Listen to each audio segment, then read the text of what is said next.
وما من دابة في الأرض إلا على الله رزقها ويعلم مستقرها ومستودعها كل في كتاب مبين. وهو الذي خلق السماوات والأرض في 6 أيام وكان عرشه على الماء ليبلوكم أيكم أحسن عملا. ولئن قلت إنكم مبعوثون من بعد الموت ليقولن الذين كفروا إن هذا إلا سحر مبين. ولئن أخرنا عنهم العذاب إلى أمة معدودة ليقولن ما يحبسه ألا يوم يأتيهم ليس مصروفا عنهم وحاق بهم ما كانوا به يستهزئون. ولئن أذقنا الإنسان منا رحمة ثم نزعناها منه إنه ليئوس كفور. ولئن أذقناه نعماء بعد ضراء مسته ليقولن ذهب السيئات عني إنه لفرح فخور. إلا الذين صبروا وعملوا الصالحات أولئك لهم مغفرة وأجر كبير. فلعلك تارك بعض ما يوحى إليك وضائق به صدرك أن يقولوا لولا أنزل عليه كنز أو جاء معه ملك إنما أنت نذير والله على كل شيء وكيل. أم يقولون افتراه قل فأتوا ب10 سور مثله مفتريات وادعوا من استطعتم من دون الله إن كنتم صادقين. فإن لم يستجيبوا لكم فاعلموا أنما أنزل بعلم الله وأن لا إله إلا هو فهل أنتم مسلمون. من كان يريد الحياة الدنيا وزينتها نوفي إليهم أعمالهم فيها وهم فيها لا يبخسون. أولئك الذين ليس لهم في الآخرة إلا النار وحبط ما صنعوا فيها وباطل ما كانوا يعملون. أفمن كان على بينة من ربه ويتلوه شاهد منه ومن قبله كتاب موسى إماما ورحمة أولئك يؤمنون به ومن يكفر به من الأحزاب فالنار موعده فلا تك في مرية منه إنه الحق من ربك ولكن أكثر الناس لا يؤمنون ومن أظلم ممن افترى على الله كذبا أولئك يعرضون على ربهم ويقول الأشهاد هؤلاء الذين كذبوا على ربهم ألا لعنة الله على الظالمين الذين يصدون عن سبيل الله ويبغونها عوجا وهم بالآخرة هم كافرون أولئك لم يكونوا معجزين في الأرض وما كان لهم من دون الله من أولياء يضاعف لهم العذاب ما كانوا يستطيعون السمع وما كانوا يبصرون أولئك الذين خسروا أنفسهم وضل عنهم ما كانوا يفترون لا جرم أنهم في الآخرة هم الأخسرون إن الذين آمنوا وعملوا الصالحات وأخبتوا إلى ربهم أولئك أصحاب الجنة هم فيها خالدون مثل الفريقين كالأعمى والأصم والبصير والسميع هل يستويان مثلا أفلا تذكرون ولقد أرسلنا نوحا إلى قومه إني لكم نذير مبين ألا تعبدوا إلا الله إني أخاف عليكم عذاب يوم أليم فقال الملأ الذين كفروا من قومه ما نراك إلا بشرا مثلنا وما نراك اتبعك إلا الذين هم أراذلنا بادي الرأي وما نرى لكم علينا من فضل بل نظنكم كاذبين قال يا قوم أرأيتم إن كنت على بينة من ربي وآتاني رحمة من عنده فعميت عليكم أنلزمكموها وأنتم لها كارهون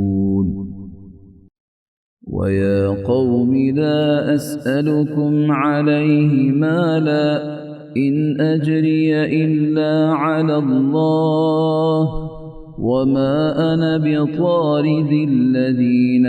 آمنوا إنهم ملاقو ربهم ولكني أراكم قوما تجهلون ويا قوم من ينصرني من الله إن طردتهم أفلا تذكرون ولا أقول لكم عندي خزائن الله ولا أعلم الغيب ولا أقول إني ملك ولا أقول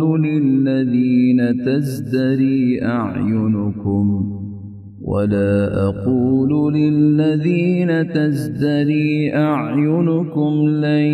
يؤتيهم الله خيرا الله أعلم بما في أنفسهم إني إذا لمن الظالمين قالوا يا نوح قد جادلتنا فأكثرت جدالنا فأتنا بما تعدنا إن كنت من الصادقين قال إنما يأتيكم به الله إن شاء وما أنتم بمعجزين ولا ينفعكم نصحي إن أردت أن أنصح لكم إن كان الله يريد أن يغويكم هو ربكم وإليه ترجعون أم يقولون افتراه قل إن افتريته فعلي إجرامي وأنا بريء مما تجرمون وأوحي إلى نوح أنه لن يؤمن من قومك إلا من قد آمن فلا تبتئس بما كانوا يفعلون واصنع الفلك بأعيننا ووحينا ولا تخاطبني في الذين ظلموا إنهم مغرقون ويصنع الفلك وكلما مر عليه ملأ من قومه سخروا منه قال إن تسخروا منا فإنا نسخر منكم كما تسخرون فسوف تعلمون من يأتيه عذاب يخزيه ويحل عليه عذاب مقيم حتى إذا جاء أمرنا وفارت النور قل نحمل فيها من كل زوجين اثنين وأهلك إلا من سبق عليه القول وما آمن معه إلا قليل وقال اركبوا فيها بسم الله مجريها ومرساها إن ربي لغفور رحيم وهي تجري بهم في موج كالجبال ونادى نوح ابنه وكان في معزل يا بني اركب معنا ولا تكن مع الكافرين قال سآوي إلى جبل يعصمني من الماء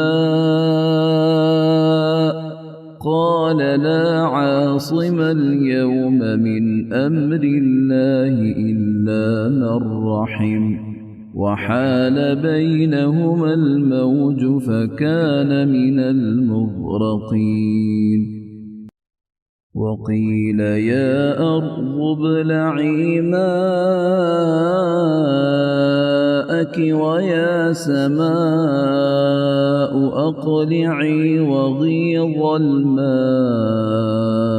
وقضي الأمر واستوت على الجودي وقيل بعدا للقوم الظالمين. ونادى نوح ربه فقال رب إن ابني من أهلي وإن وعدك الحق وأنت أحكم الحاكمين. قال يا نوح إنه ليس من أهلك إنه عمل غير صالح فلا تسأل لما ليس لك به علم إني أعظك أن تكون من الجاهلين. قال رب إني أعوذ بك أن أسألك ما ليس لي به علم وإلا تغفر لي وترحمني أكن من الخاسرين. قيل يا نوح اهبط بسلام منا وبركات عليك وعلى ممن معك وأمم سنمتعهم ثم يمسهم منا عذاب أليم. تلك من أنباء الغيب نوحيها إليك ما كنت تعلمها أنت ولا قومك من قبل هذا فاصبر إن العاقبة للمتقين. وإلى عاد أخاهم هودا قال يا قوم اعبدوا الله ما لكم من إله غيره إن أنتم إلا مفترون. يا قوم لا أسألكم عليه أجرا إن أجري إلا على الذي فطرني أفلا تعقلون. ويا قوم استغفروا ربكم ثم توبوا إليه يرسل السماء عليكم مدرارا ويزدكم قوة إلى قوتكم ولا تتولوا مجرمين. قالوا يا هود ما جئتنا ببينة وما نحن بتاركي آلهتنا عن قولك وما نحن لك بمؤمنين إن نقول إلا اعتراك بعض آلهتنا بسوء قال إني أشهد الله واشهدوا أني بريء مما تشركون من دونه فكيدوني جميعا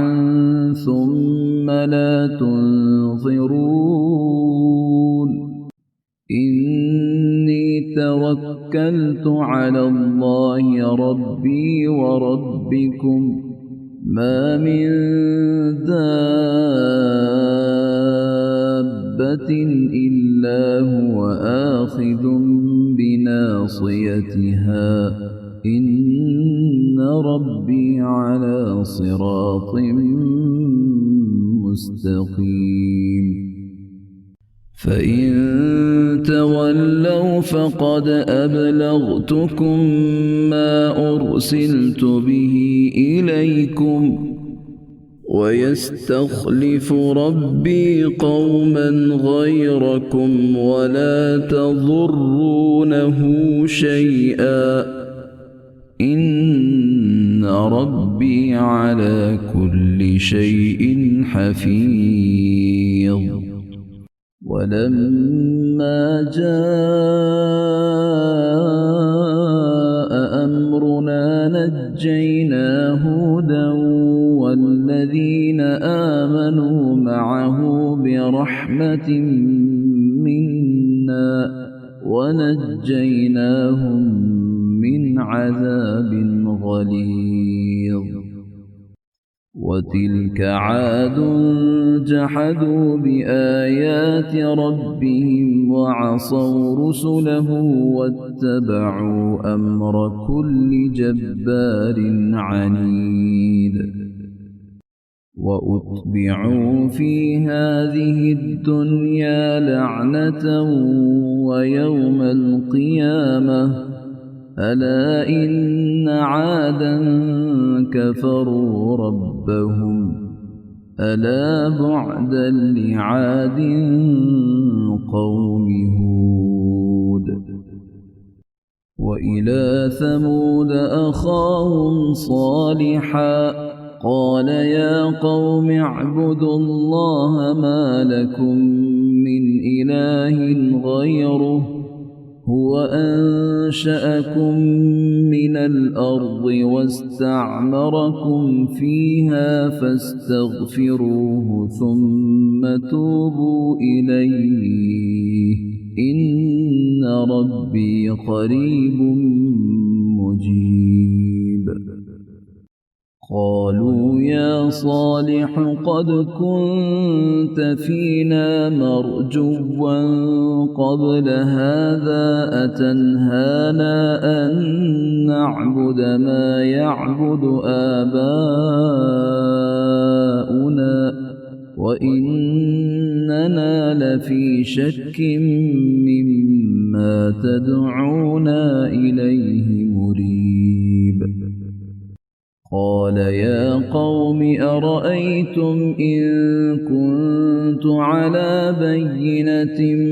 من ربي وآتاني منه رحمة فمن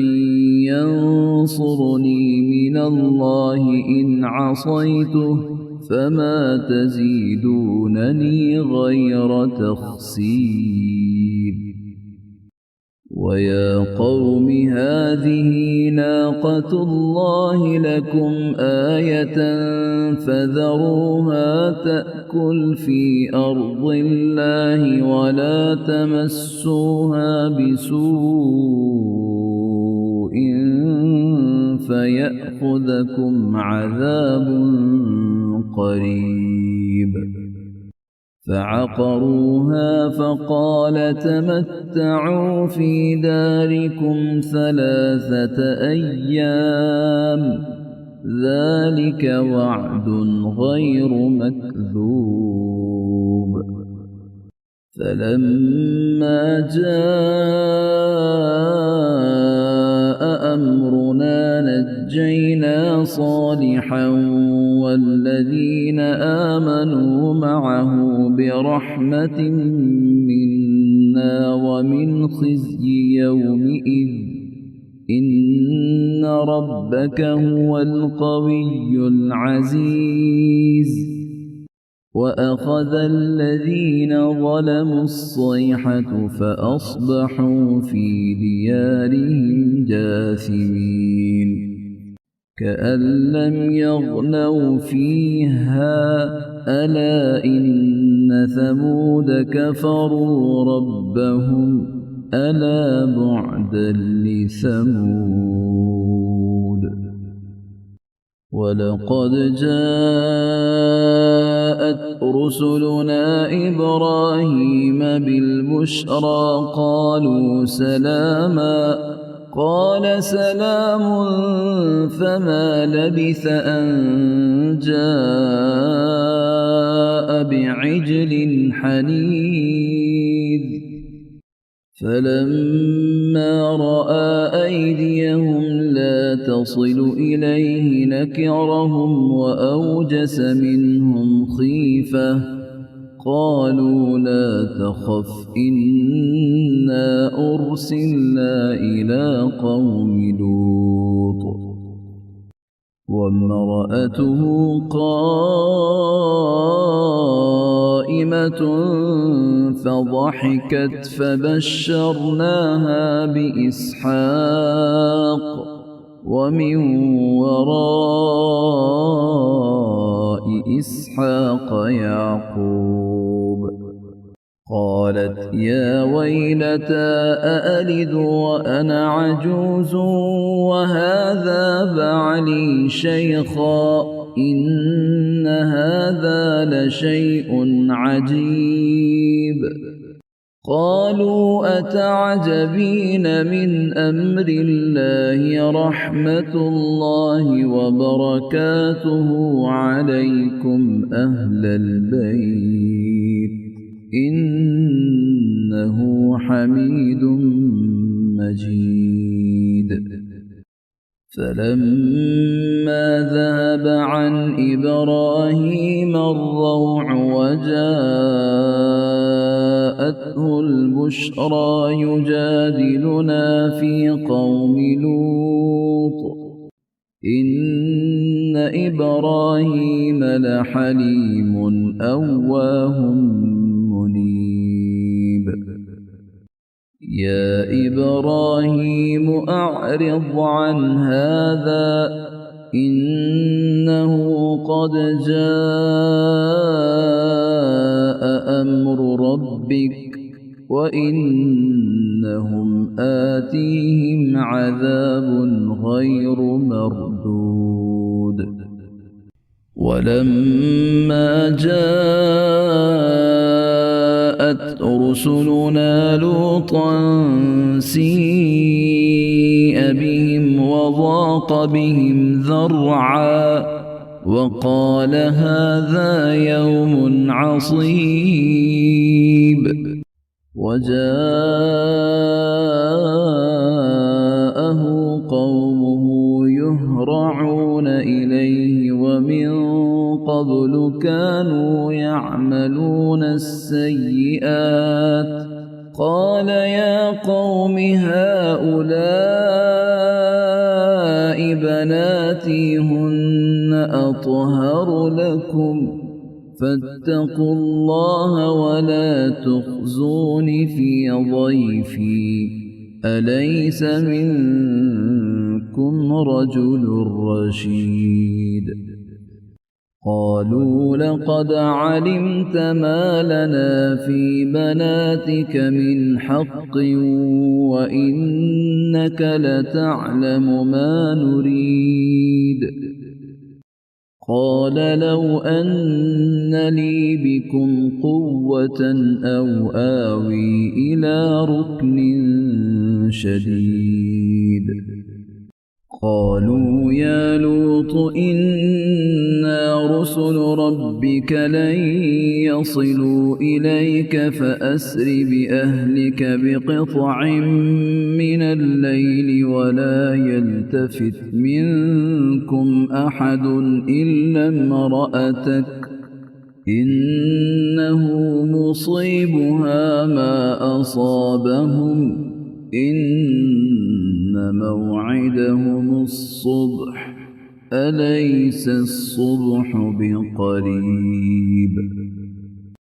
فلما جاء أمرنا جعلنا عاليها سافلها وأمطرنا عليها حجارة من سجيل منضود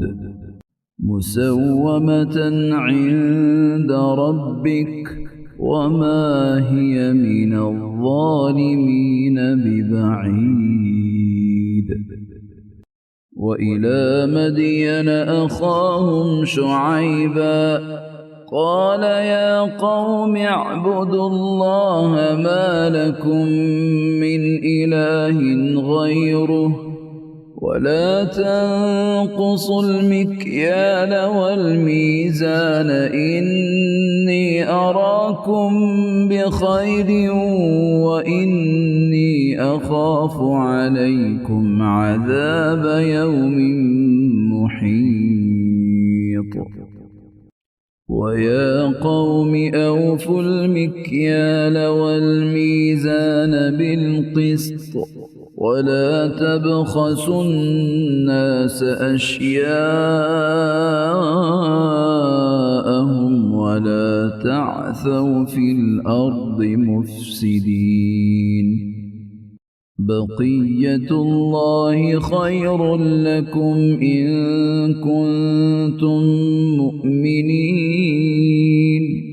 وما أنا عليكم بحفيظ قالوا يا شعيب أصلاتك تأمرك أن نترك ما يعبد آباؤنا أو أن نفعل في أموالنا ما نشاء إنك لأنت الحليم الرشيد قال يا قوم أرأيتم إن كنت على بينة من ربي ورزقني منه رزقا حسنا وما أريد أن أخالفكم إلى ما أنهاكم عنه إن أريد إلا الإصلاح ما استطعت وما توفيقي إلا بالله عليه توكلت وإليه أنيب ويا قوم لا يجرمنكم شقاقي أن يصيبكم مثل ما أصاب قوم نوح أو قوم هود أو قوم صالح وما قوم لوط منكم ببعيد واستغفروا ربكم ثم توبوا إليه إن ربي رحيم ودود قالوا يا شعيب ما نفقه كثيرا مما تقول وإنا لنراك فينا ضعيفا ولولا رهطك لرجمناك وما أنت علينا بعزيز قال يا قوم أرهطي أعز عليكم من الله واتخذتموه وراءكم ظهريا إن ربي بما تعملون محيط ويا قوم اعملوا على مكانتكم إني عامل سوف تعلمون من يأتيه عذاب يخزيه ومن هو كاذب وارتقبوا إني معكم رقيب ولما جاء أمرنا نجينا شعيبا والذين آمنوا معه برحمة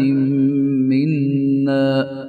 وأخذت الذين ظلموا الصيحة فأصبحوا في ديارهم جاثمين كأن لم يغنوا فيها ألا بعدا لمدين كما بعدت ثمود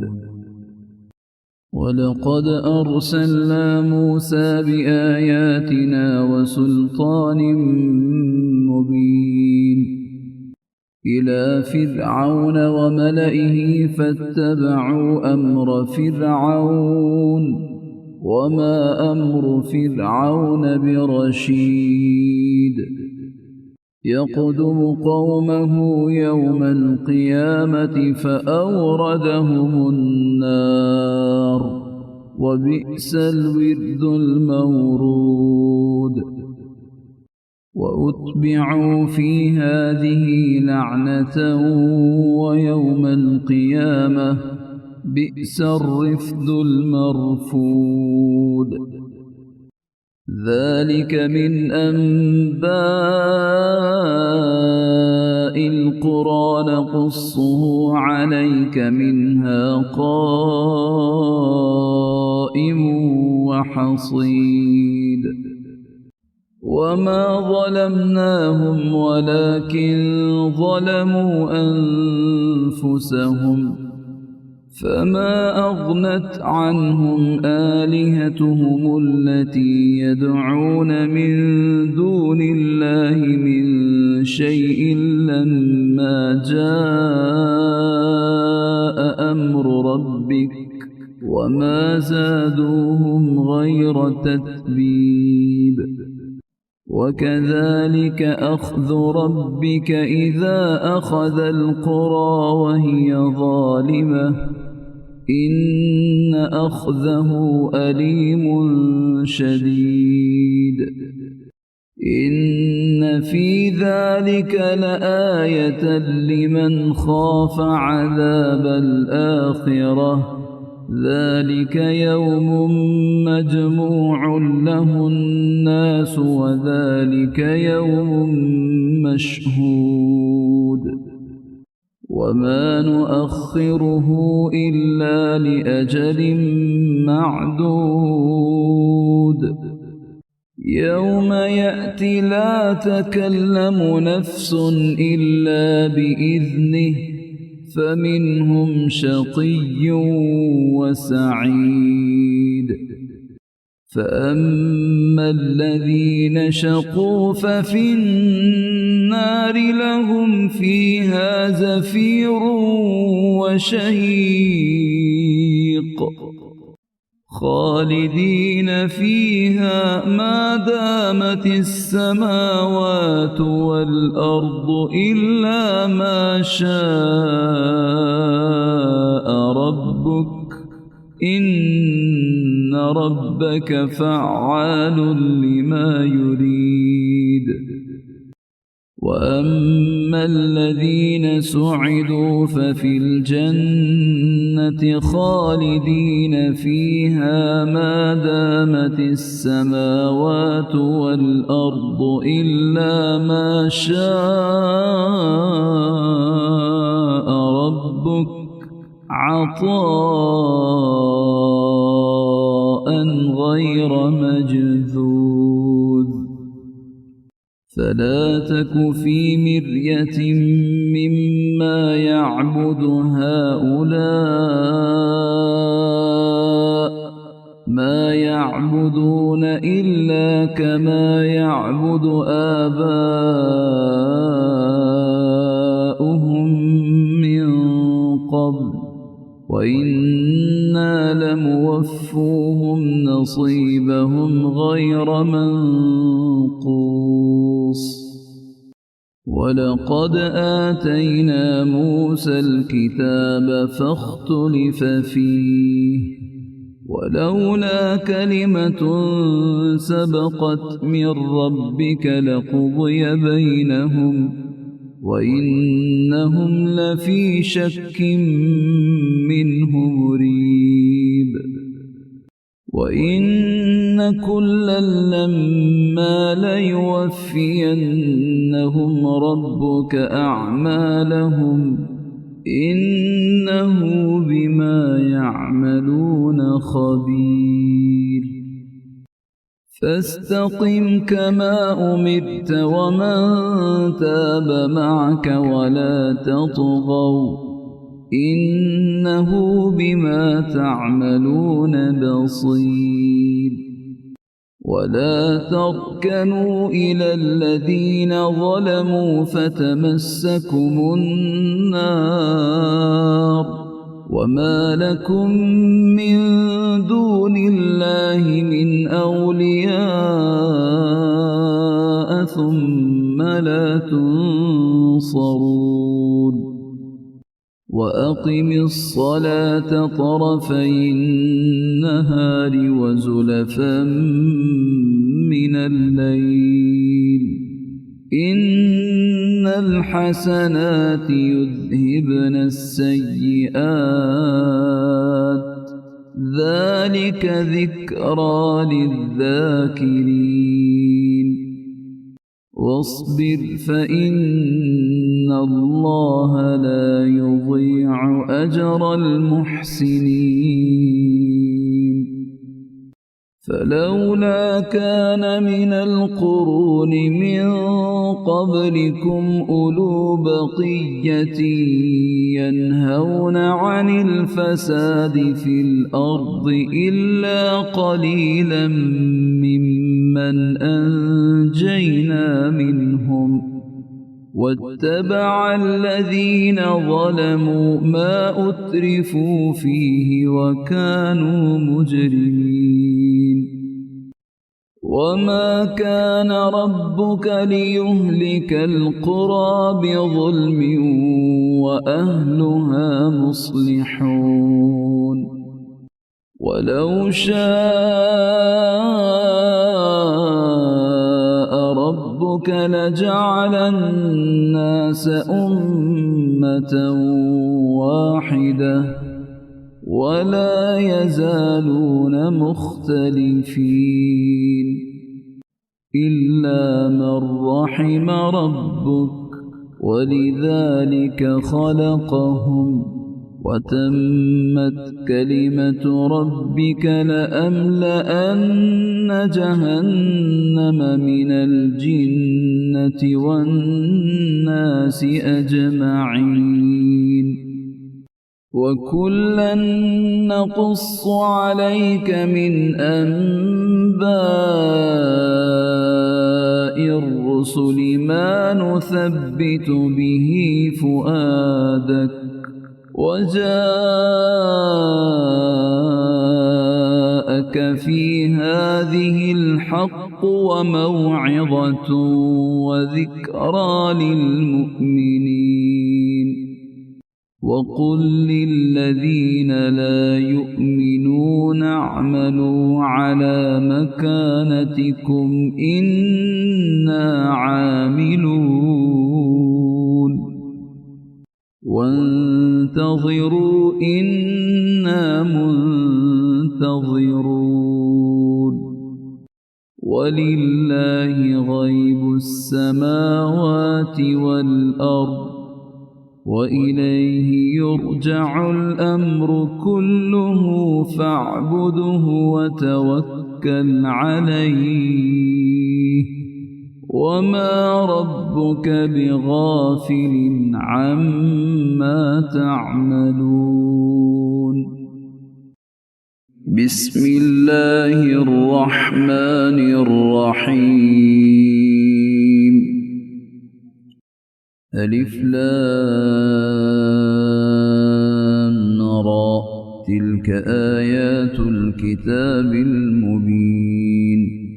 إنا أنزلناه قرآنا عربيا لعلكم تعقلون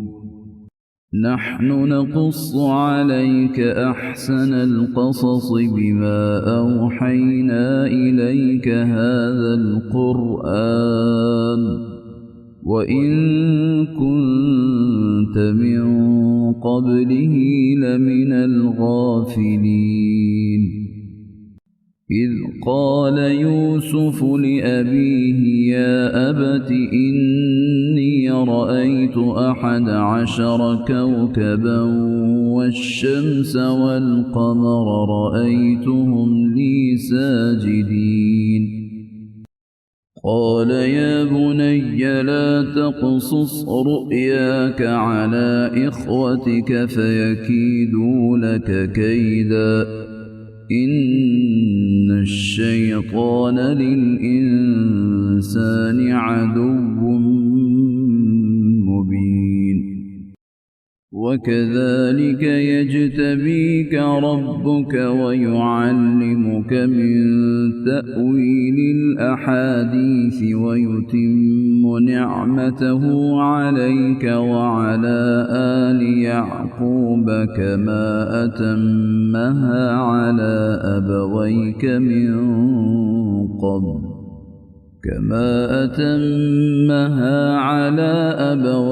من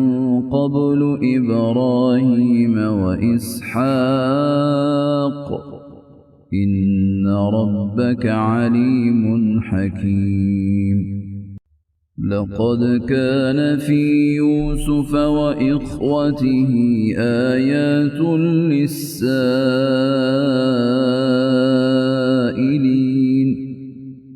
إذ قالوا ليوسف وأخوه أحب إلى أبينا منا ونحن عصبة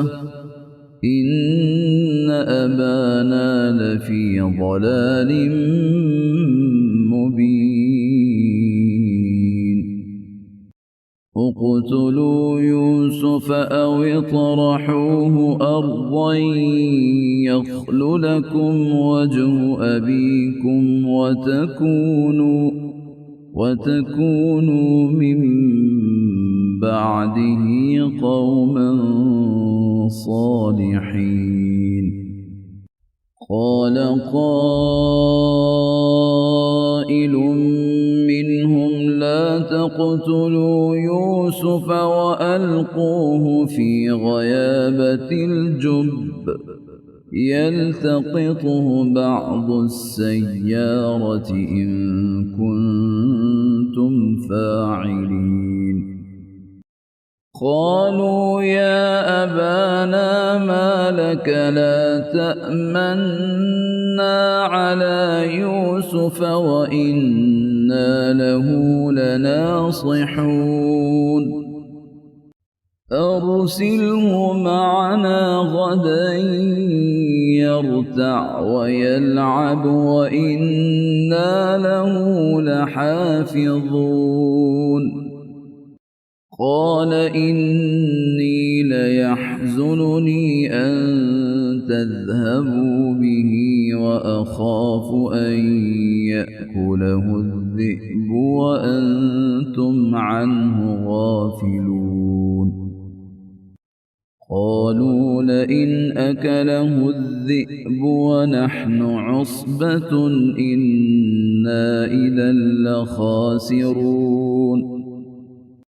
فلما ذهبوا به وأجمعوا أن يجعلوه في غيابة الجب وأوحينا إليه لتنبئنهم بأمرهم هذا وهم لا يشعرون وجاءوا أباهم عشاء يبكون قالوا يا أبانا إنا ذهبنا نستبق وتركنا يوسف عند متاعنا فأكله الذئب وما أنت بمؤمن لنا ولو كنا صادقين وجاءوا على قميصه بدم كذب قال بل سولت لكم أنفسكم أمرا فصبر جميل والله المستعان على ما تصفون وجاءت سيارة فأرسلوا واردهم فأدلى دلوه قال يا بشرى هذا غلام وأسروه بضاعة والله عليم بما يعملون وشروه بثمن بخس دراهم معدودة وكانوا فيه من الزاهدين وقال الذي اشتراه من مصر لامرأته أكرمي مثواه عسى أن ينفعنا أو نتخذه ولدا وكذلك مكنا ليوسف في الأرض ولنعلمه من تأويل الأحاديث والله غالب على أمره ولكن أكثر الناس لا يعلمون ولما بلغ أشده آتيناه حكما وعلما وكذلك نجزي المحسنين وراودته التي هو في بيتها عن نفسه وغلقت الأبواب وقالت هيت لك قال معاذ الله إنه ربي أحسن مثواي إنه لا يفلح الظالمون ولقد همت به وهم بها لولا أن رأى برهان ربه كذلك لنصرف عنه السوء والفحشاء إنه من عبادنا المخلصين واستبق الباب وقدت قميصه من دبر وألف يا سيدها لدى الباب قالت ما جزاء من أراد بأهلك سوءا إلا أن يسجن أو عذاب أليم قال هي راودتني عن نفسي وشهد شاهد من أهلها إن كان قميصه قد من قبل فصدقت وهو من الكاذبين وإن كان قميصه قد من دبر فكذبت وهو من الصادقين فلما رأى قميصه قد من دبر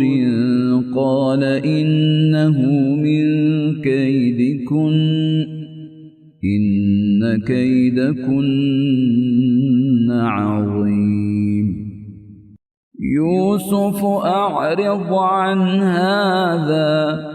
واستغفري لذنبك إنك كنت من الخاطئين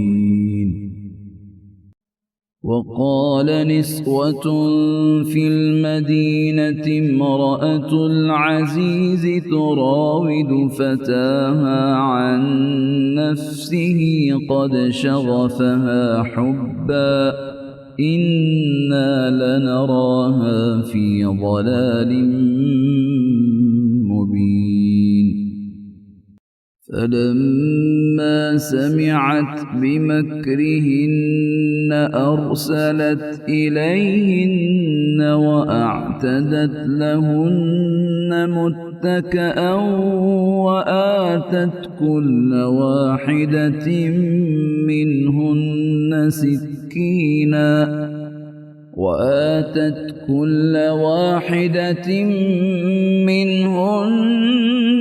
سكينا وقالت اخرج عليهن فلما رأينه أكبرنه وقطعن أيديهن وقلن حاش لله ما هذا بشرا إن هذا إلا ملك كريم. قالت فذلكن الذي لمتنني فيه ولقد راودته عن نفسه فاستعصم ولئن لم يفعل ما آمره ليسجنن وليكونن من الصاغرين. قال رب السجن أحب إلي مما يدعونني إليه وإلا تصرف عني كيدهن أصب إليهن وأكن من الجاهلين. فاستجاب له ربه فصرف عنه كيدهن إنه هو السميع العليم. ثم بدا لهم من بعد ما رأوا الآيات ليسجننه حتى حين. ودخل معه السجن فتيان قال أحدهما إني أراني أعصر خمرا وقال الآخر إني أراني أحمل فوق رأسي خبزا تأكل الطير منه نبئنا بتأويله إنا نراك من المحسنين. قال لا يأتيكما طعام ترزقانه إلا نبأتكما بتأويله قبل أن يأتيكما ذلكما مما علمني ربي إني تركت ملة قوم لا يؤمنون بالله وهم بالآخرة هم كافرون واتبعت ملة آبائي إبراهيم وإسحاق ويعقوب ما كان لنا أن نشرك بالله من شيء ذلك من فضل الله علينا وعلى الناس ولكن أكثر الناس لا يشكرون. يا صاحبي السجن أأرباب متفرقون خير أم الله الواحد القهار ما تعبدون من دونه إلا أسماء سميتموها أنتم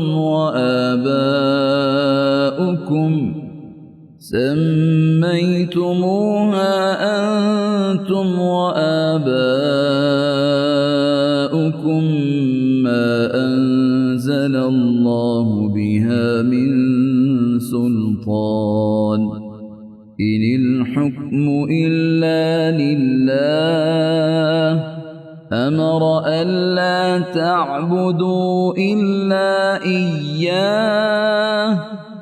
ذلك الدين القيم ولكن أكثر الناس لا يعلمون يا صاحبي السجن أما أحدكما فيسقي ربه خمرا وأما الآخر فيصلب فتأكل الطير من رأسه قضي الأمر الذي فيه تستفتيان وقال للذي ظن أنه ناج منه اذكرني عند ربك فأنساه الشيطان ذكر ربه فلبث في السجن بضع سنين وقال الملك إني أرى 7 بقرات سمان يأكلهن 7 عجاف و7 سنبلات خضر وأخر يابسات يا أيها الملأ أفتوني في رؤياي إن كنتم للرؤيا تعبرون قالوا أضغاث أحلام وما نحن بتأويل الأحلام بعالمين وقال الذي نجا منهما وادكر بعد أمة أنا أنبئكم بتأويله فأرسلون يوسف أيها الصديق أفتنا في 7 بقرات سمان يأكلهن 7 عجاف و7 سنبلات خضر وأخر يابسات لعلي أرجع إلى الناس لعلهم يعلمون قال تزرعون 7 سنين دأبا فما حصدتم فذروه في سنبله إلا قليلا مما تأكلون ثم يأتي من بعد ذلك 7 شداد يأكلن ما قدمتم لهن إلا قليلا مما تحصنون ثم يأتي من بعد ذلك عام فيه يغاث الناس وفيه يعصرون وقال الملك ائتوني به فلما جاءه الرسول قال ارجع إلى ربك فاسأله ما بال النسوة اللاتي قطعن أيديهن إن ربي بكيدهن عليم قال ما خطبكن إذ راوتن يوسف عن نفسه قلن حاش لله ما علمنا عليه من سوء قالت امرأة العزيز الآن حصحص الحق أنا راودته عن نفسه وإنه لمن الصادقين ذلك ليعلم أني لم أخنه بالغيب وأن الله لا يهدي كيد الخائنين.